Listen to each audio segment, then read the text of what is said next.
He hit her once, then twice. By the 10th slap, his pregnant wife collapsed on the marble floor, blood mixing with champagne, while Manhattan's elite watched in silence. What Ethan Grayson didn't know: she was the daughter of Marcus Harlow, a CEO whose power could erase empires with a single phone call. Within 48 hours, Ethan's investors vanished. His accounts froze. His cars disappeared. Then the FBI arrived. But here's the twist nobody saw coming. Marcus didn't fabricate evidence. He simply exposed the crimes Ethan had buried for years. The monster was already there. Marcus just turned on the lights. What follows isn't just revenge, it's systematic justice, a father's fury, and a woman who refused to stay broken. Drop a comment right now, guilty or justified. And tell us where you're watching from, because this story will shake you. Rain hammered the glass walls of the Westview Country Club in Manhattan like bullets against armor. Inside, champagne flowed, diamonds glittered, power dressed in Italian suits. But tonight, blood would stain the marble. Ethan Grayson, 32, real estate millionaire, king of his own arrogance, stood in the center of the room. His wife, Clara, trembled beside him, one hand instinctively protecting the small curve of her pregnant belly. "You embarrassed me," he hissed. The music didn't stop. Conversations dulled to whispers. Investors turned their heads, pretending not to notice, but their eyes tracked every breath. Clara's voice cracked. "Ethan, please." Slap. The sound tore through the room like shattered glass. Gasps rippled outward. A woman's hand flew to her mouth. A waiter froze mid-pour, wine splashing onto white linen. But Ethan wasn't finished. Slap. Again. Harder. Clara's knees buckled. Tears carved tracks down her flushed cheeks, mixing with the wine pooling beneath her. 3, 4, 5. No one moved. No one dared. By the 7th slap, her body hit the floor. By the 10th, silence swallowed the room whole. Ethan adjusted his tie, straightened his cufflinks, smiled at his investors like he'd just closed a deal.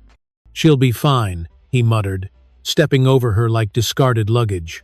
But across the room, a waiter pulled out his phone. His fingers trembled as he typed a single message to someone Clara hadn't spoken to in years. "Sir, your daughter needs you."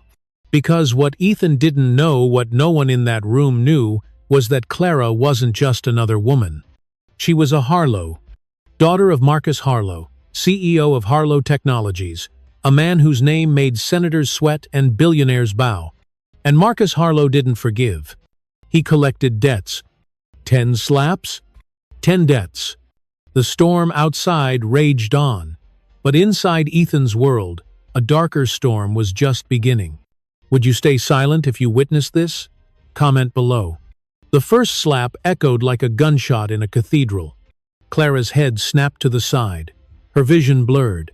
The chandelier above spun in slow motion, crystals refracting light into 1,000 tiny daggers. She pressed her palm against her stinging cheek, eyes wide with disbelief. "Ethan." Slap. The second one was deliberate, calculated. A performance for the audience of suits and silk dresses pretending not to watch. Her knees wobbled. She reached for the edge of a marble table, fingers grasping for stability that wasn't there. Slap. 3. A woman near the bar gasped, champagne flute trembling in her hand. Her husband pulled her close, whispering, "Don't interfere. You know who he is." Slap. 4. Clara's body crumpled forward. Her pregnant belly hit the floor first. Pain radiated through her spine, sharp and unforgiving. "Please," she whispered, voice barely audible. "The baby." Slap. 5. Ethan's hand came down again, merciless. His wedding ring cut into her skin, drawing a thin line of crimson across her temple. "You think you can humiliate me?" he snarled, voice low and venomous. "In front of my investors? In front of people who control millions?" Slap. 6. Tears streamed down Clara's face, mixing with the wine pooling beneath her. Her hands clutched her stomach protectively, desperately. Slap. 7. A waiter dropped his tray. Silverware clattered across the floor like broken promises, but no one moved to help. No one dared challenge Ethan Grayson. Slap. 8. Clara's breathing turned shallow, rapid. Panic clawed at her chest as she felt the warmth of blood trickling from her nose. "Stop!" she begged, voice cracking. "Please, Ethan." Slap. 9. Her body went limp. The fight drained from her eyes, replaced by something darker: resignation, betrayal, a silent promise that this moment would never be forgotten. Slap. 10. The final blow landed with finality. Silence consumed the room. Ethan straightened his jacket, brushed invisible lint from his sleeve, and turned to his investors with a smile that didn't reach his eyes. "Gentlemen," he said smoothly, "shall we discuss the merger?" They nodded. Uncomfortable, complicit.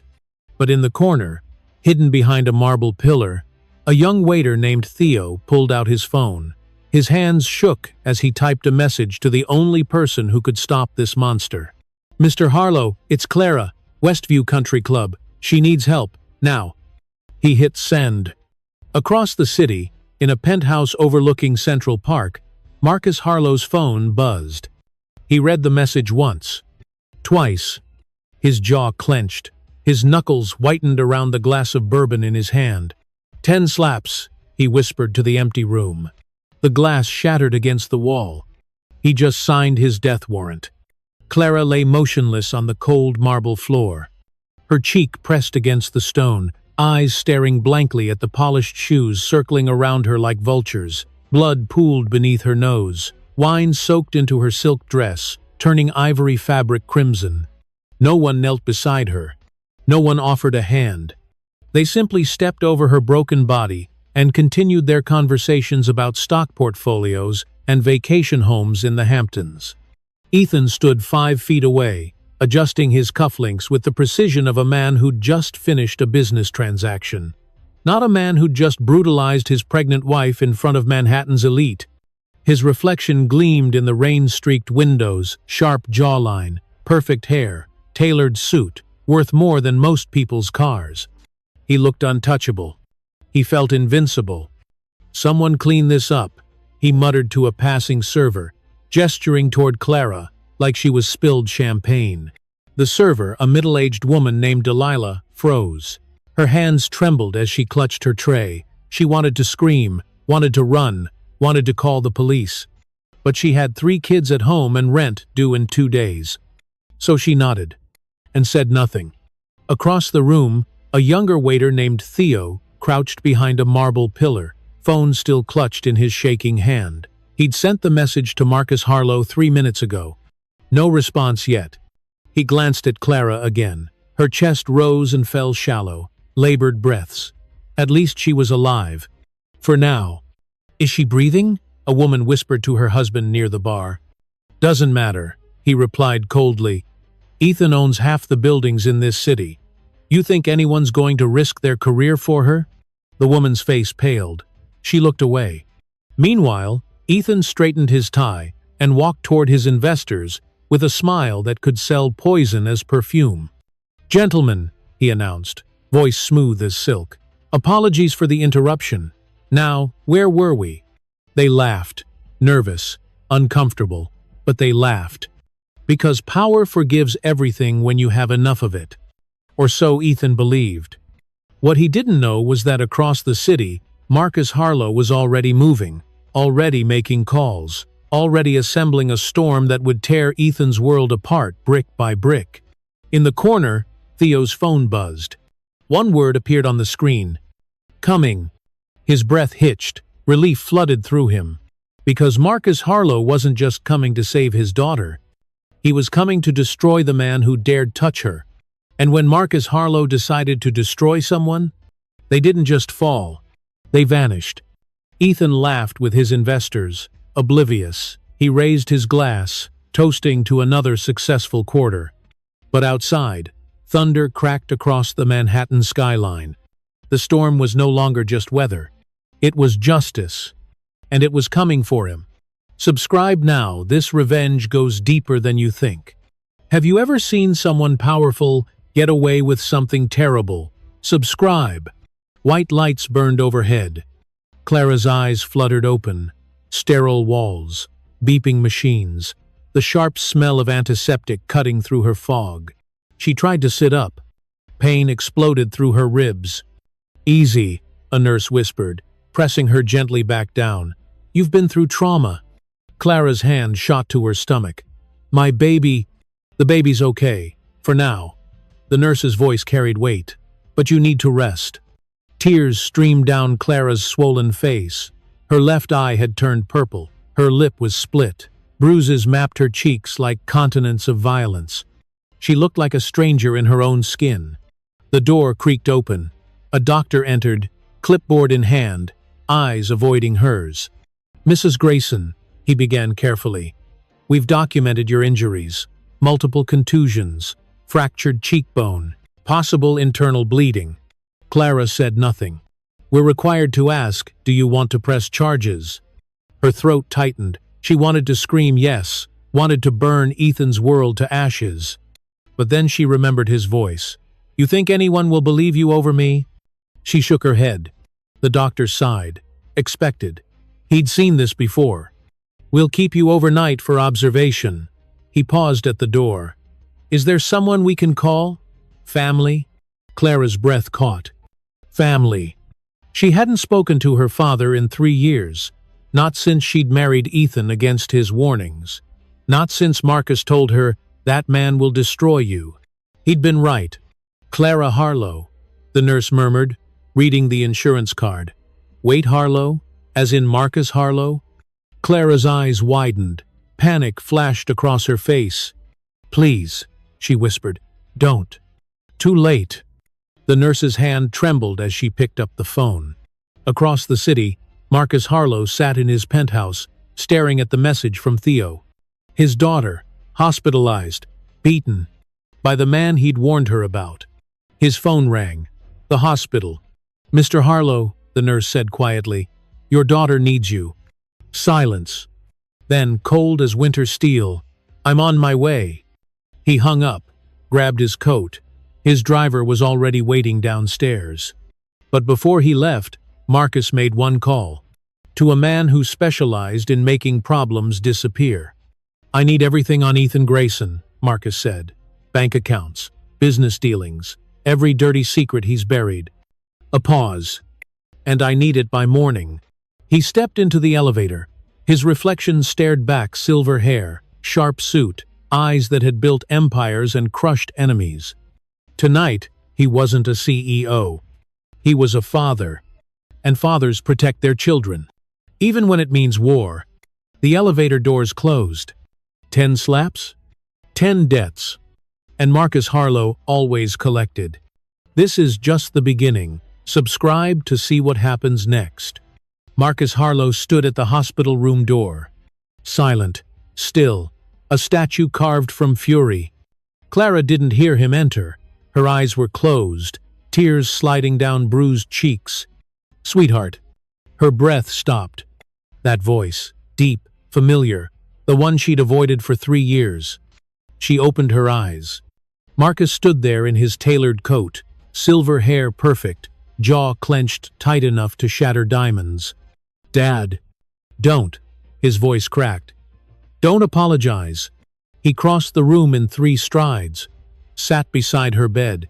His hand hovered over hers, trembling, afraid to touch her, afraid she'd break further. "I told you he was dangerous," Marcus whispered. "I know. I told you he'd hurt you." "I know." Her voice shattered. "You were right, about everything." Marcus finally took her hand, gently, like holding glass. "How's the baby?" "Alive, barely." His grip tightened, not on her, on his rage. "He hit you 10 times?" Clara nodded, unable to speak. Marcus stood, walked to the window. Manhattan glittered below, oblivious to the war he was about to unleash. "Do you want justice, Clara?" She looked at him. "What kind of justice?" "The kind that makes sure he never raises his hand again. To anyone." Silence stretched between them. Then Clara whispered, "He told me no one would believe me over him." Marcus turned. His eyes were ice. He was wrong. He pulled out his phone, dialed. "Vincent," Marcus said calmly, "I need you to pull every financial record on Ethan Grayson. Bank statements, tax filings, offshore accounts, everything." A pause. "And Vincent? I don't care how you get it, just get it." He hung up, made another call. "Senator Briggs, it's Marcus." "Yes, I know it's late." His voice hardened. "I need a favor. Ethan Grayson, real estate developer. He's been cutting corners, hasn't he?" Marcus smiled. Cold, lethal. "Good. Time to enforce regulations." Call after call, each one a domino positioned perfectly. Clara watched her father work. This wasn't just revenge. This was systematic destruction. "Dad," she whispered, "what are you doing?" Marcus looked at her, really looked at her, his little girl, broken and bruised. 10 slaps, sweetheart." His voice dropped to a whisper. "He'll pay 10 debts." He leaned down, kissed her forehead. "Don't cry anymore." He raised his hand on my blood. Marcus straightened his coat. "He'll never raise it again." The door closed behind him, and Ethan Grayson's world began to crumble. He just didn't know it yet. Stay subscribed. The revenge is only beginning. What would you do if this was your daughter? Ethan woke to 17 missed calls. Sunlight poured through his penthouse windows. He stretched, grinning at the ceiling. Last night had been perfect. Investors impressed, deals signed, wife put in her place. Life was good. His phone buzzed again. "What?" he snapped. "Mr. Grayson." His assistant's voice trembled. "We have a problem." "Spit it out, Vanessa." "The Westbrook deal fell through. They pulled out this morning." Ethan sat up. "What?" "We signed contracts yesterday."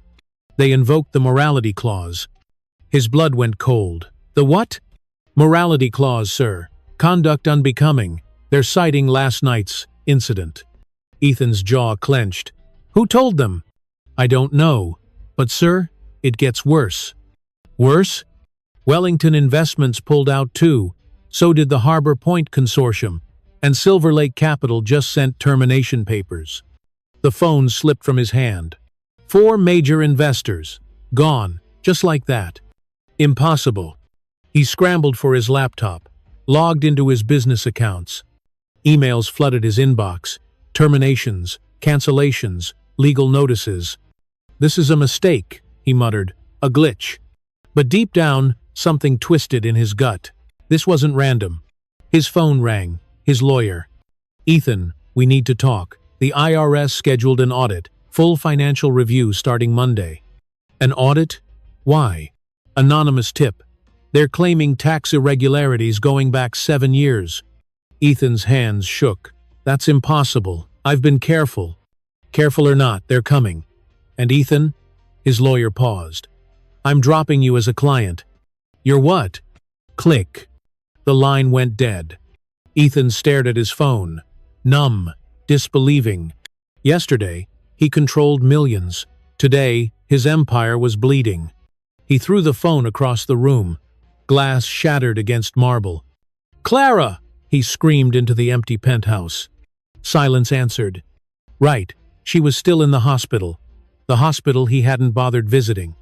Another email notification chimed. Subject: Notice of repossession.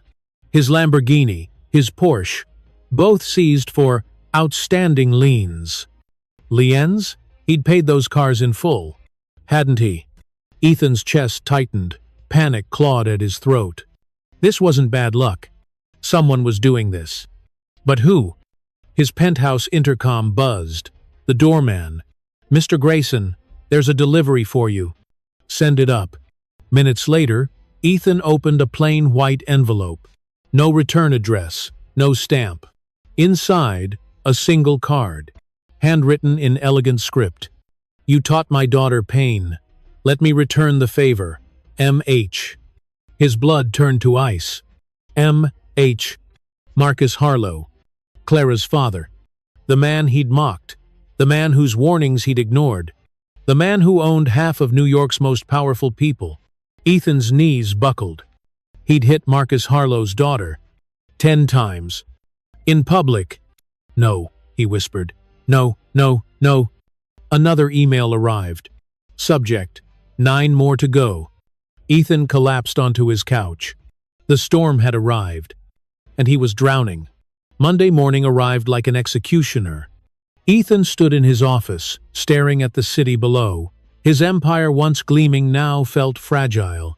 A knock rattled his door. "Mr. Grayson?" His secretary's voice wavered. "They're here." "Who?"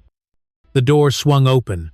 3 agents in navy suits, IRS badges gleaming under fluorescent lights. "Ethan Grayson?" The lead agent stepped forward, briefcase in hand. "I'm Agent Reeves. We're conducting a full financial audit." Ethan's throat tightened. "There's been a mistake." "No mistake, sir. We have credible evidence of tax evasion, fraudulent deductions, and unreported offshore accounts." "That's absurd. We have warrants." Agent Reeves dropped a stack of papers on Ethan's desk. "Your computers, files, bank records, everything." Within minutes, agents swarmed the office like ants on sugar. Filing cabinets emptied, hard drives seized, employees whispered in corners, eyes wide with fear. Ethan grabbed his phone, called his accountant. "Richard, what the hell is happening?" Silence. "Richard? I can't help you anymore, Ethan." The line went dead. Another agent appeared at his shoulder. "Mr. Grayson, we need access to your personal accounts." "I'm not giving you anything without my lawyer." "Your lawyer withdrew this morning. Didn't he tell you?" Ethan's stomach dropped. Agent Reeves opened a folder, slid documents across the desk. "Offshore account in the Cayman Islands, $53 million unreported. Care to explain?" Ethan's face drained of color. "That account was. It's complicated." "Complicated usually means illegal. I want a lawyer." "You'll need several." Reeves stood. "Don't leave the city, Mr. Grayson. We'll be in touch." The agents filed out, boxes of evidence stacked high. Ethan collapsed into his chair. His employees gathered near the door, whispering, staring.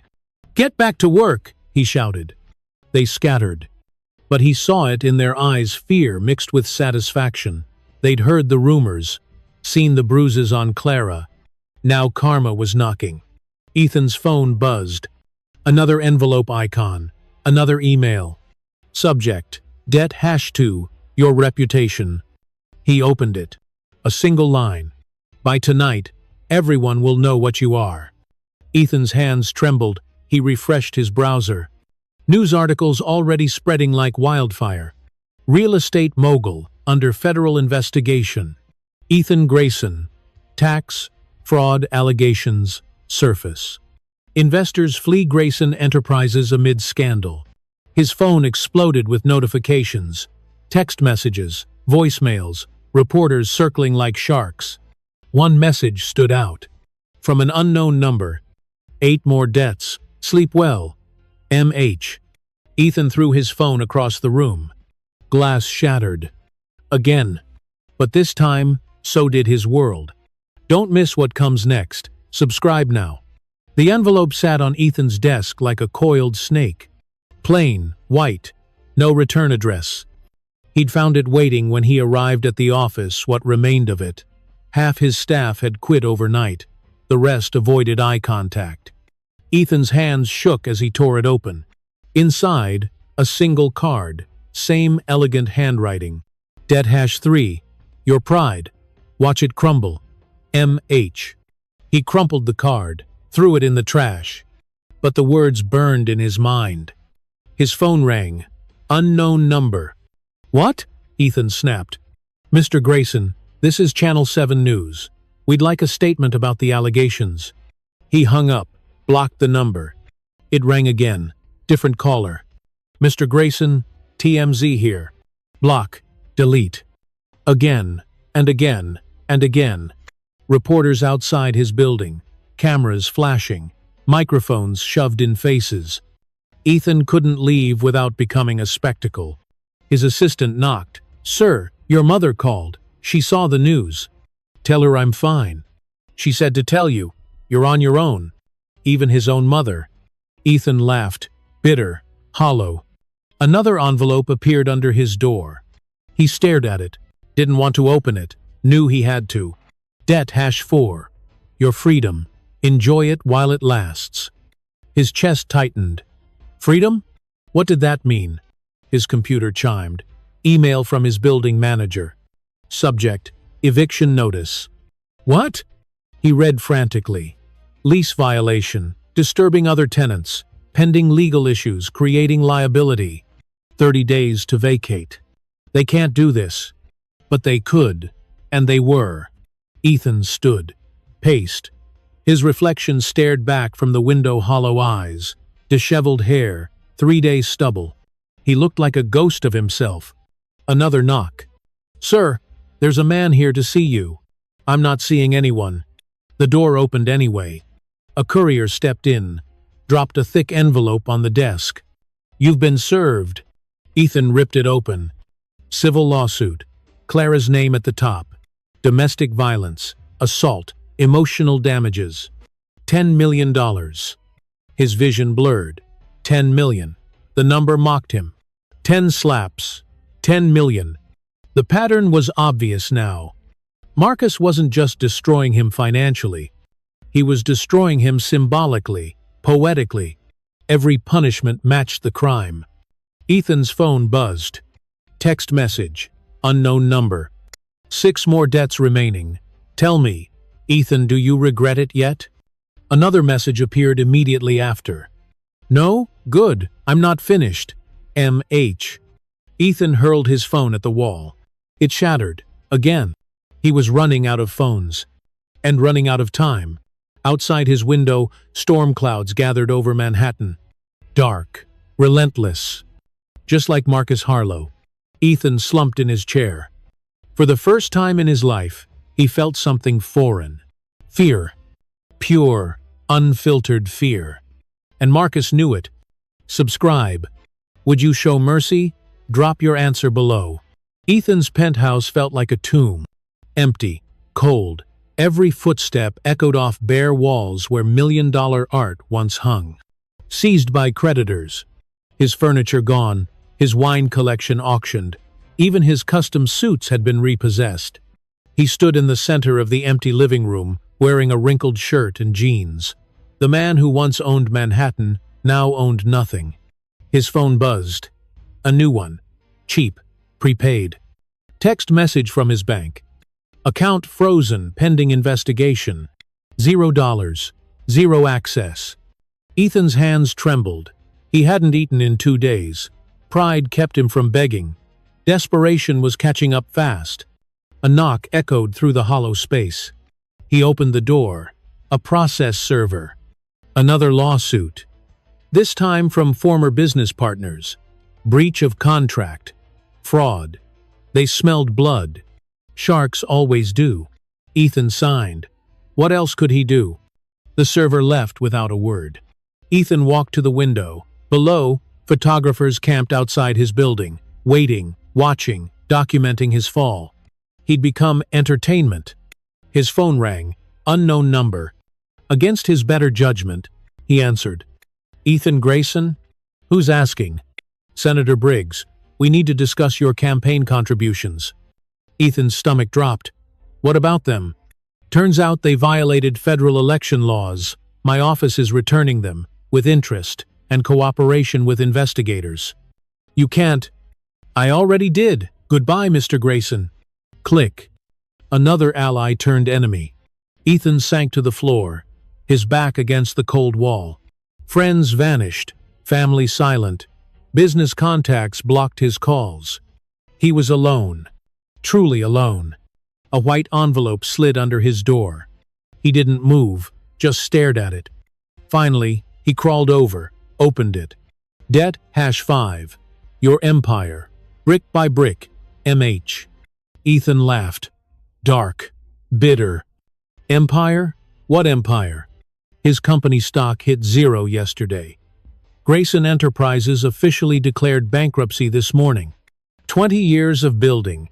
Gone in 2 weeks. Another text arrived. 5 more debts, but who's counting? Oh, right I am. M.H. Ethan threw the phone. It bounced off the wall. Didn't break this time. Too cheap to shatter. Like him. He lay on the bare floor, staring at the ceiling. Outside, rain began to fall. The same rain that had fallen the night he destroyed his life.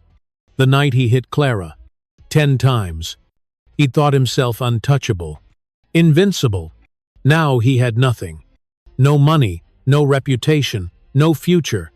Just 5 more debts waiting to be paid. And Marcus Harlow was a patient man. Very patient. The walls weren't just closing in. They were crushing him. Slowly. Deliberately. Perfectly. This revenge has layers. Subscribe to see them all. Morning light bled through dirty windows. Ethan woke on the floor. No bed, no blanket, just cold marble against his spine. He'd slept in his clothes for the 4th night straight. His mouth tasted like rust and regret. A sound at the door. Sliding. Scraping. Another envelope. Ethan didn't rush to open it. What was the point? Marcus would take what he wanted regardless. But curiosity or masochism pulled him forward. He tore it open. Debt #6. Your toys. Even kings lose their crowns. M.H. Ethan frowned. Toys? His phone buzzed. Email notification. From his garage service in Jersey.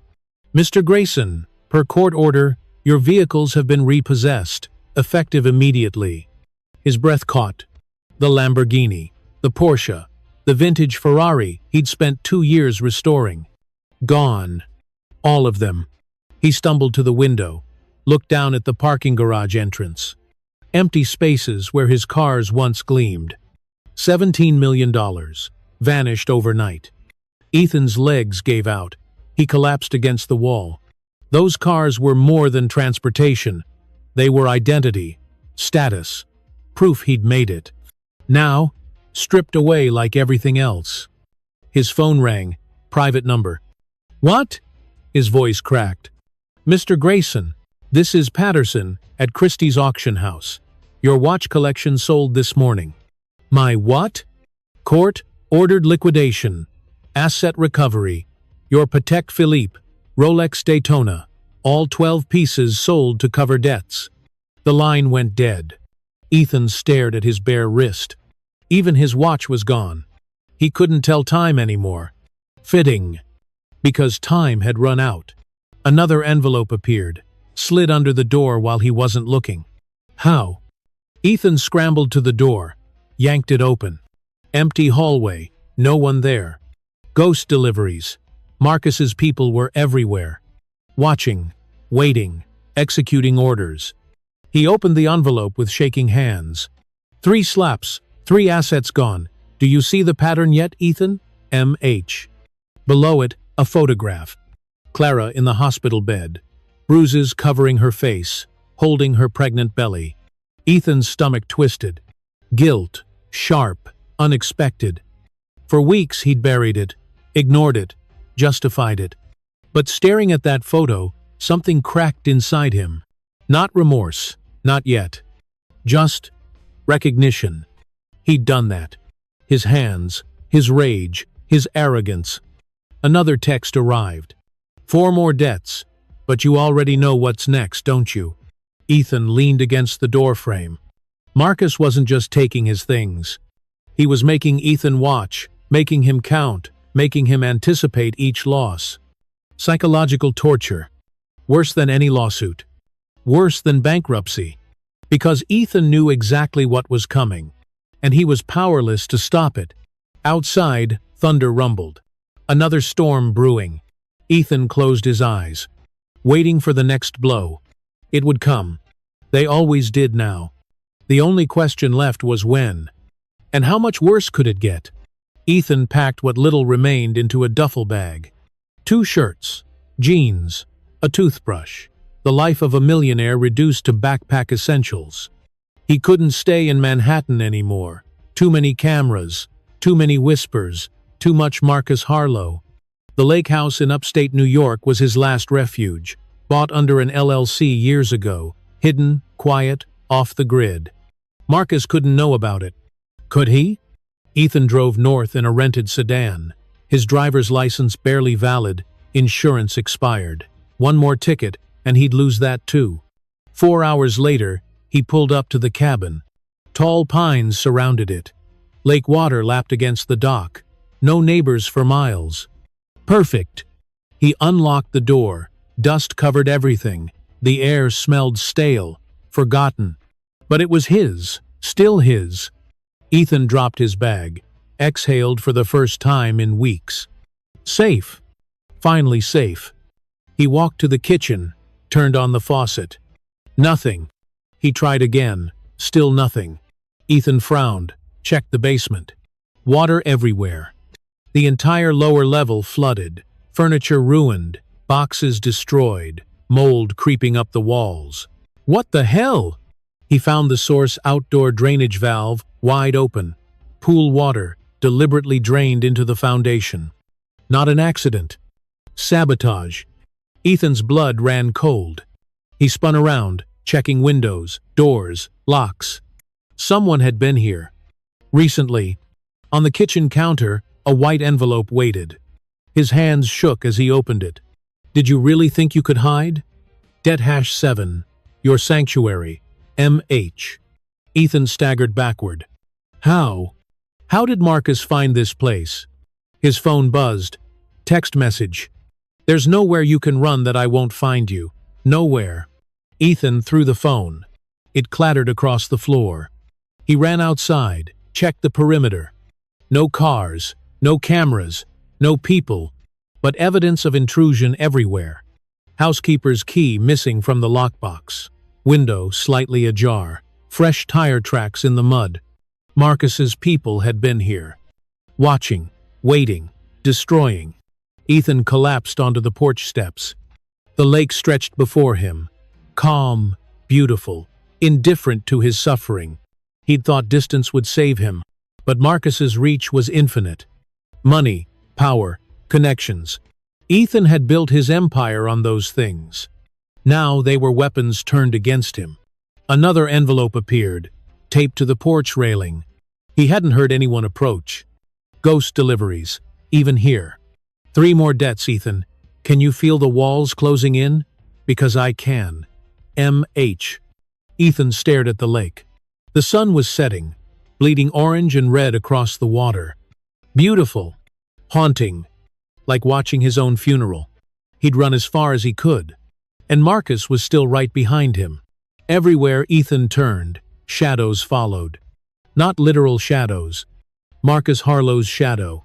Inescapable. All-consuming. Eternal. Ethan pulled his knees to his chest. For the first time since this started, a thought crossed his mind. Maybe he deserved this. You can't outrun karma. Subscribe to watch it catch up. Morning arrived, gray and lifeless.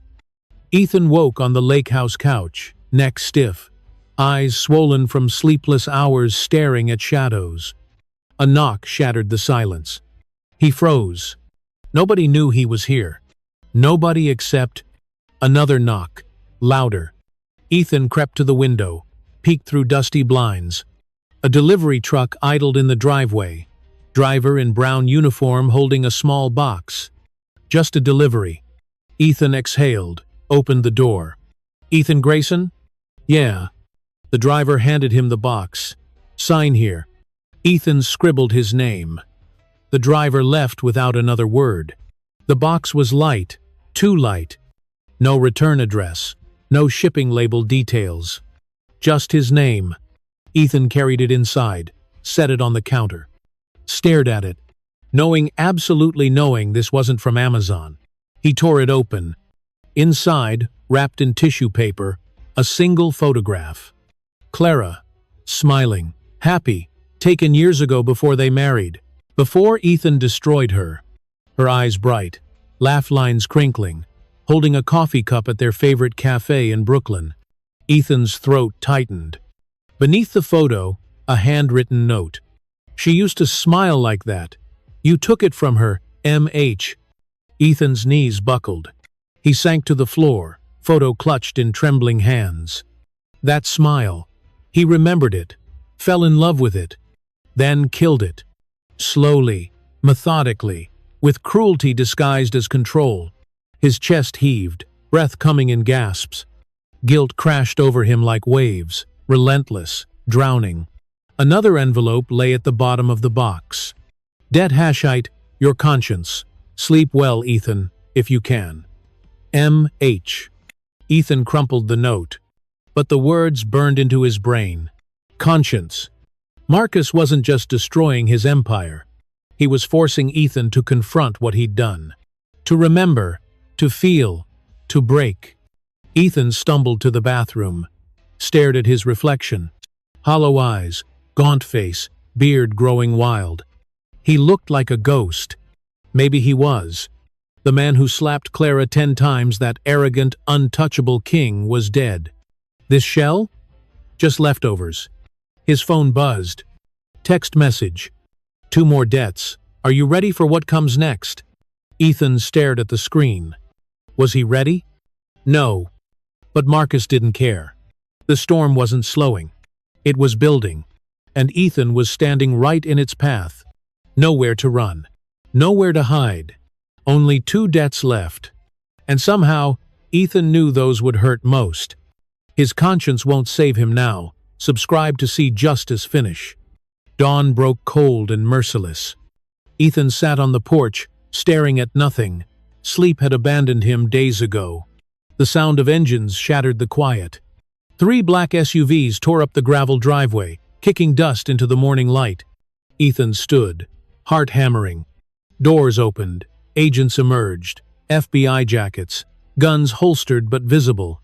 Ethan Grayson, the lead agent, stepped forward, badge raised. What do you want?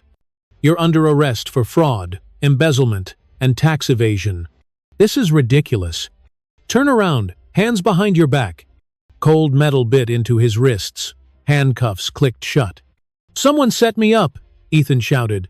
Marcus Harlow, he orchestrated this. The agent's expression didn't change. We've been investigating you for months, Mr. Grayson, long before any Marcus Harlow got involved. Ethan's blood froze. What? Offshore accounts, falsified tax documents, shell corporations in Delaware. Ring any bells? Ethan's mouth went dry. Those accounts, those transactions, years ago, buried deep. He'd thought they were untraceable. Marcus didn't fabricate anything, the agent continued. He just pointed us in the right direction. The truth hit like a sledgehammer. Marcus hadn't destroyed him. Marcus had simply revealed who he already was. A criminal, a fraud, a monster hiding behind expensive suits. You did this to yourself, the agent said quietly. He just turned on the lights. Ethan was shoved into the SUV. No ceremony, no mercy. Through the window, he watched the lake house disappear. His last sanctuary, gone. Inside the vehicle, silence pressed down like concrete. One agent sat across from him, reading from a tablet. Wire fraud, money laundering, tax evasion across 7 states. He looked up. You're looking at 20 years minimum. 20 years. Ethan's world tilted. I want a lawyer. Good luck finding one willing to take your case. The SUV rolled toward the highway, toward his future behind bars. Ethan stared at his reflection in the tinted window. Handcuffed, broken, powerless. 10 slaps. 9 debts paid. 1 left. And somehow, Ethan knew the final debt would be the cruelest. His phone, confiscated now, had buzzed one last time before they took it. A message he'd never see. Det #9, your freedom. Enjoy your new home, M.H. Miles away, Marcus Harlow stood in his office, overlooking Manhattan. He didn't smile, didn't celebrate, just watched the city glitter beneath him. Justice wasn't loud. It was quiet, precise, inevitable. And it had only just begun. The final blow is coming. Subscribe, you won't want to miss it. The cell door slammed shut with finality. Ethan stood frozen. Gray concrete walls, metal toilet, thin mattress on a steel frame. This was home now. He sat on the bed. Springs groaned beneath him. Everything smelled like bleach and desperation. Through the narrow window, he could see nothing but sky. No Manhattan skyline. No penthouses. No empire. Just clouds. His cellmate hadn't arrived yet. Small mercy. Ethan stared at his hands. These hands had built skyscrapers, signed million-dollar deals, shook hands with senators. These hands had also destroyed Clara. 10 times. He closed his eyes, but her face appeared anyway. Bruised, bleeding, terrified. The memory wouldn't leave. Marcus had made sure of that. Det Hashite, your conscience. Ethan laughed bitterly. Conscience. What a weapon. Footsteps echoed outside. A guard appeared. Grayson, you got mail. The guard slid an envelope through the slot. Ethan's stomach twisted. He knew that handwriting. Inside, a single card. How does it feel, Ethan, to have nothing, to be nothing? This is what Clara felt that night. Powerless, alone, afraid. Now you understand. M.H. Ethan crumpled the card. But the words burned. Powerless, alone, afraid. Yes, he understood now. He sank to the floor, back against cold concrete. For the first time in his life, Ethan Grayson felt small. Not important, not untouchable, not invincible. Just small. A broken man in an 8x10 cage. His reflection stared back from the metal toilet bowl. Distorted. Ugly. True. I deserve this, he whispered. The words tasted like poison, but they were honest. Maybe the first honest thing he'd said in years. He'd hit his pregnant wife. In public. Without remorse. He'd stolen, lied, cheated. Built an empire on fraud. Marcus hadn't ruined him. Ethan had ruined himself. Marcus just made sure everyone saw it. Hours passed. Maybe days. Time felt meaningless here. Another guard arrived. Grayson, lawyer's here. Ethan looked up. I don't have a lawyer. Well, someone paid for one. He was led to a small room. A woman in a sharp suit sat waiting. Mr. Grayson, I'm here to inform you of the charges and to deliver a message. From who? She slid a paper across the table. At the bottom, a handwritten note. One more debt remains. The courtroom awaits. M.H. Ethan's hands shook. One more. The final blow. And somehow, he knew it would destroy what little remained. His pride, his name, his soul. Marcus had saved the worst for last. Ethan looked at the lawyer. When's the trial? 2 weeks. 2 weeks.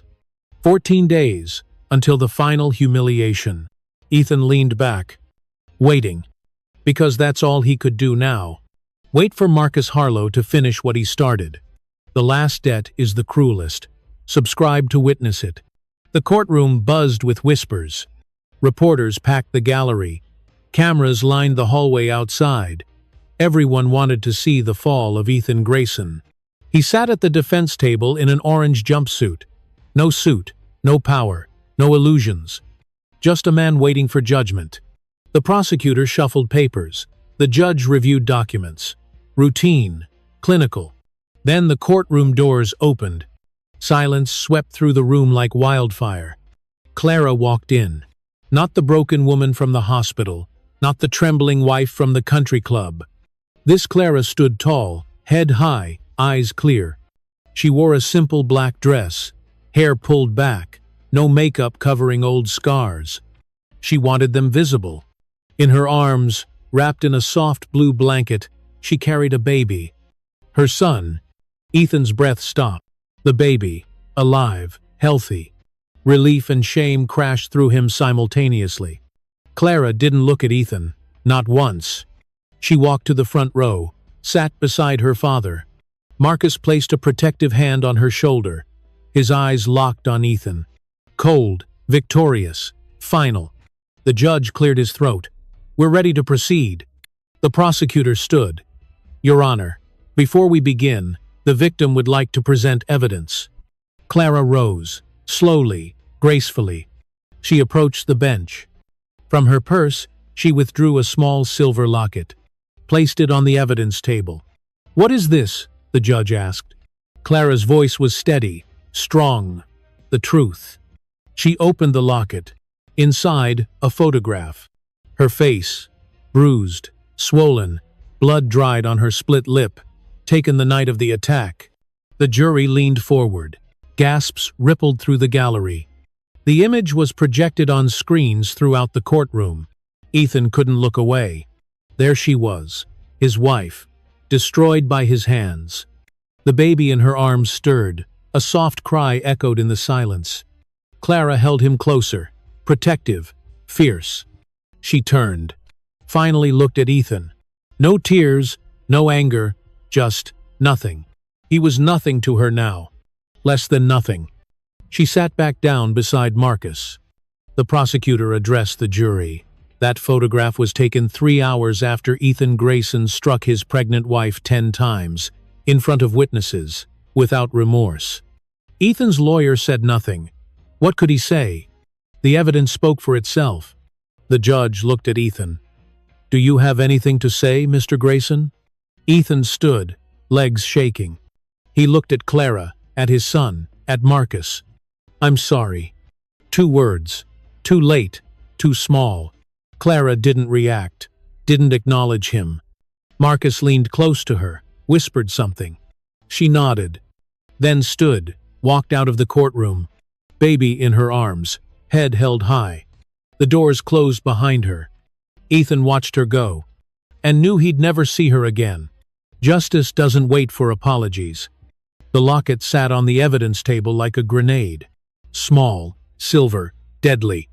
The jury couldn't stop staring at it. The prosecutor lifted it carefully, held it up for everyone to see.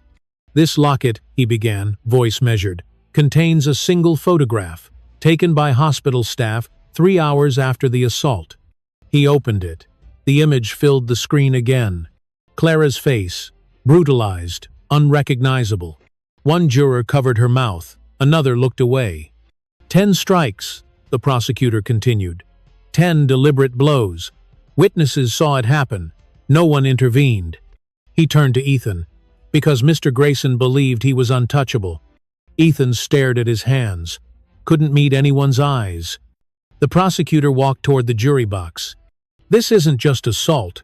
This is a man who wielded power like a weapon, who believed his money made him immune." He placed the locket on the railing in front of them. Clara Harlow wore this every day after the attack. A reminder of what she survived, what her child survived. Silence pressed down like a physical weight. The defense attorney stood, cleared his throat.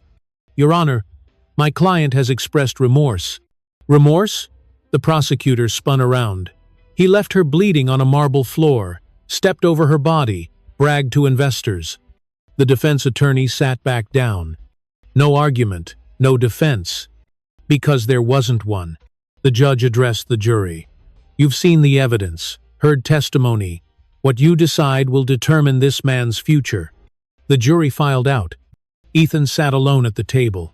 His lawyer wouldn't look at him. Minutes felt like hours. Marcus remained in the gallery, arms crossed, face unreadable. This was his final move. Not revenge through violence, not destruction through chaos. Justice through truth. The simplest weapon, the most devastating. The jury returned. 43 minutes. Record time. The forewoman stood, paper trembling in her hands. "Has the jury reached a verdict?" "We have, Your Honor." "On the charge of aggravated assault?" "Guilty." "On the charge of domestic violence?" "Guilty." "On the charge of child endangerment?" "Guilty." Each word landed like a hammer blow. Ethan's chest tightened, vision blurred. "Guilty, guilty, guilty." The judge nodded. "Sentencing will be scheduled for next week." Guards approached, lifted Ethan from his chair. As they led him away, he glanced back. Marcus stood, buttoned his coat. No smile, no celebration. Just a man who'd kept his promise. 10 slaps. 10 debts. All paid. Ethan disappeared through the side door. Into darkness. Into nothing. And Marcus Harlow walked out into the sunlight. The final debt comes next. 1 week later, Ethan returned to the courtroom. Orange jumpsuit, shackles, guards on both sides. The gallery was packed again, but this time, no reporters shouted questions. Just silence. Heavy, expectant. The judge entered. Everyone stood. Ethan's legs barely held him. "Mr. Grayson," the judge began, reading from his notes, "you've been found guilty on multiple counts. Before I pass sentence, do you wish to address the court?" Ethan's lawyer nudged him. "Stand. Speak. Beg." Ethan rose slowly. He looked at the gallery. Clara wasn't there. Good. He didn't deserve to see her. Marcus sat in the back row, stone-faced, waiting. Ethan's voice cracked. "I have no excuse. What I did was unforgivable." The judge watched him, unmoved. "I destroyed someone I promised to love. I deserve whatever punishment you give." Ethan, Saturday. The judge removed his glasses, leaned forward.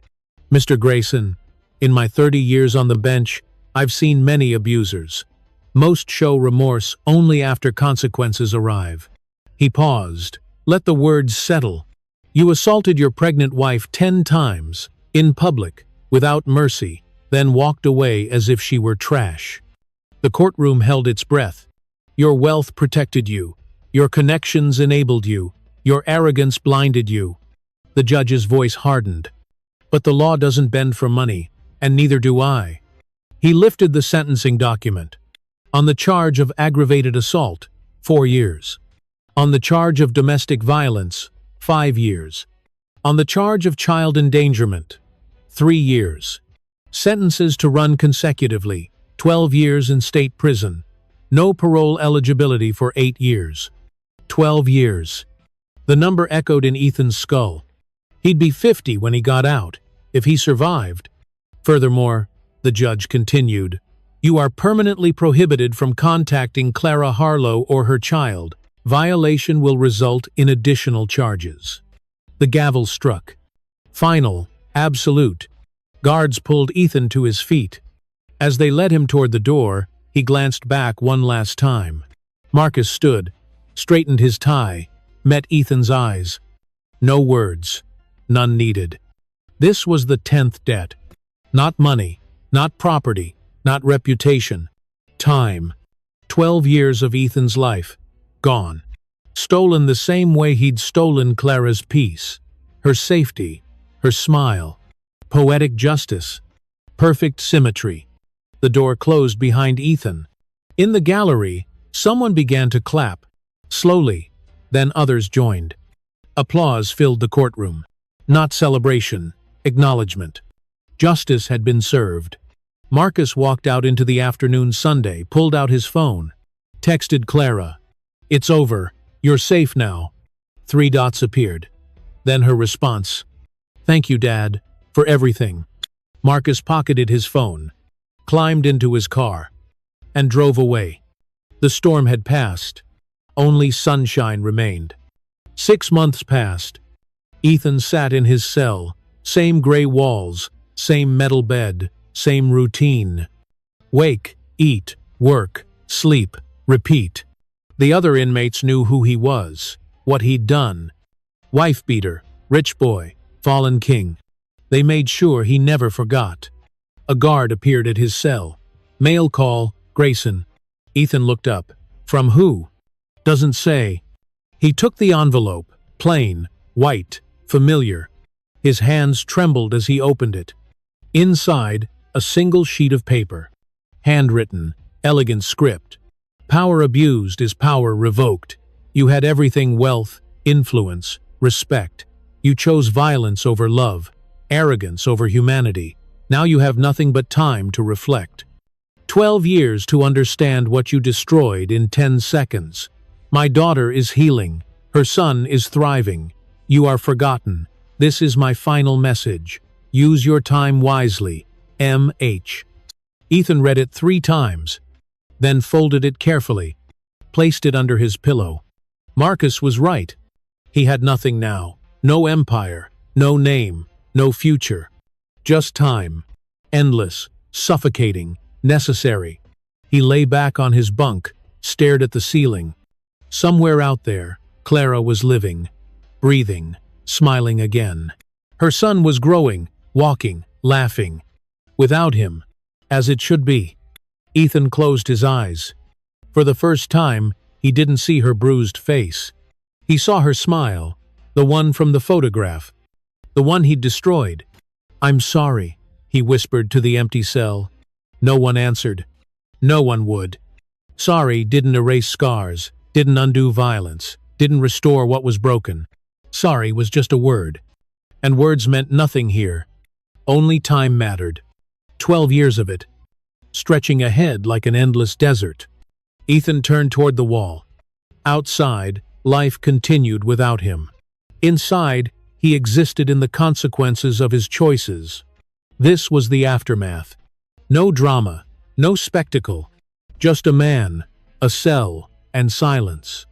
Marcus had won, not through cruelty, through truth. The most devastating weapon of all. Ethan pulled the thin blanket over himself. Tomorrow would be the same as today, and the day after, and the day after that. 4,380 days. Each one a reminder. Each one deserved. In a penthouse across the city, Marcus Harlow stood by his window. Manhattan glittered below. His phone buzzed. Clara's name appeared. He smiled. Picked up. "Hi, sweetheart." Her voice was light, happy, healed. "Dad, can you come over for dinner? Someone wants to see his grandpa." Marcus's chest warmed. "I'll be there in 20 minutes." He hung up, grabbed his coat, and left the past behind, where it belonged. The Brooklyn Bridge glowed in the golden hour. Clara stood at the railing, her son strapped to her chest in a carrier, his tiny hands grabbed at her hair. She laughed, a real laugh, light, free. Marcus approached slowly, hands in his coat pockets, watching his daughter with quiet pride. "He's getting big," Marcus said softly. 6 months already. Clara kissed her son's head. Time moves fast. They stood in comfortable silence. The East River flowed beneath them. The city hummed around them. "Do you ever think about him?" Marcus asked carefully. Clara didn't pretend not to know who he meant. "Sometimes," she adjusted the carrier, "but not the way I used to." "What changed?" "I stopped being afraid." She looked at her father. "You gave me that. Safety, justice, peace." Marcus's jaw tightened. "I wish I'd done more, sooner." "You did exactly what needed to be done." Clara touched his arm. "I'm not broken anymore, Dad. I'm healing." The baby cooed, reached for Marcus. He smiled, took the tiny hand in his. "He looks like you," Marcus whispered. "Same eyes, same strength." Clara's throat tightened. "I never wanted revenge. I just wanted it to stop. And it has. Because of you." Marcus shook his head. "No. Because you survived. You chose to live, to fight. That was all you." The sun dipped lower, painting the sky orange and pink. "What happens now?" Marcus asked. Clara smiled. "I start over. New apartment, new life, maybe therapy, definitely therapy." "And him?" Marcus nodded toward the baby. "He'll know his mother is strong, that bad things happened but didn't win." "Will you tell him about Ethan?" Clara considered. "Someday, when he's old enough to understand, but I won't let that man define us." Marcus pulled her close, careful not to squish his grandson. "I'm proud of you, sweetheart." Clara leaned into him. "I couldn't have survived without you." "You could have. You're a Harlow." She laughed through tears. "Stubborn? Unbreakable."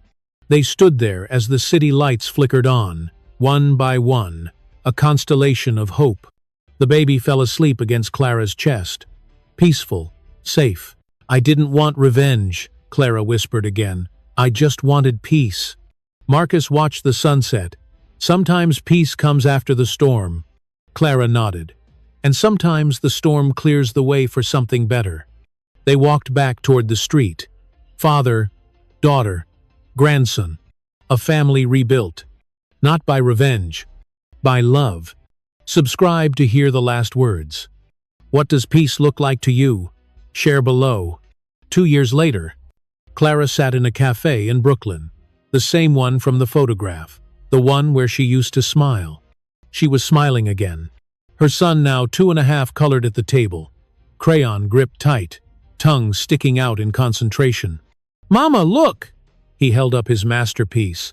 Blue scribbles everywhere. Beautiful baby. She sipped her coffee, watched people pass by the window. Life had become normal. Therapy helped. Time helped more. The scars remained. Physical ones faded. Emotional ones taught her strength. She'd started a nonprofit, helping women escape abusive relationships, providing shelter, legal aid, hope, turning pain into purpose. Her phone buzzed. Text from her father. "Lunch tomorrow? My treat." She smiled, typed back. "Always." Marcus had changed too. Softer, present. He called every day, visited twice a week. Grandfather suited him. The cafe door opened. A woman entered, nervous, eyes darting. Clara recognized that look. She'd worn it once. The woman approached. "Are you Clara Harlow?" "I am. I saw your interview, about survivors, about starting over." Her voice cracked. "I need help. My husband, he." Clara stood, gently took her hand. "Sit, tell me everything." And she did. Because Clara understood, had lived it, survived it. And now she helped others do the same. Meanwhile, hundreds of miles away, Ethan sat in his cell. Different prison now. Transferred for good behavior. Not that it mattered. Walls were walls. He worked in the library, organizing books, cleaning shelves. Quiet work, solitary. He preferred it that way. At night, he read letters from other inmates' families. Wrote responses for men who couldn't write. Small redemptions, tiny attempts at humanity. It didn't erase what he'd done. Nothing would. But maybe, just maybe, he could spend his remaining years being less of a monster. The guard called lights out. Ethan lay on his bunk. Thought about Clara. Hoped she was happy. Knew he'd never know. And accepted that. Some bridges burn completely. Some should. Back in Brooklyn, Clara tucked her son into bed. Kissed his forehead. Turned off the light. Stood in the doorway watching him sleep. Safe. Loved. Protected. Everything she'd fought for. She walked to her window, looked out at the city lights. Somewhere out there, Marcus was probably working late. Somewhere else, women were escaping violence. And somewhere far away, Ethan was learning what consequences meant. The world kept spinning. Justice had been served. Peace had been found. Clara whispered into the quiet night. "Power isn't in the slap you give." She smiled softly. "It's in the silence after you walk away." She closed the curtains, turned off the lights, and finally truly moved on. The storm was over. Only sunshine remained. And it was enough. This story proves karma exists. Subscribe for more justice stories. Who was the real hero, Marcus or Clara? Drop your final thoughts below.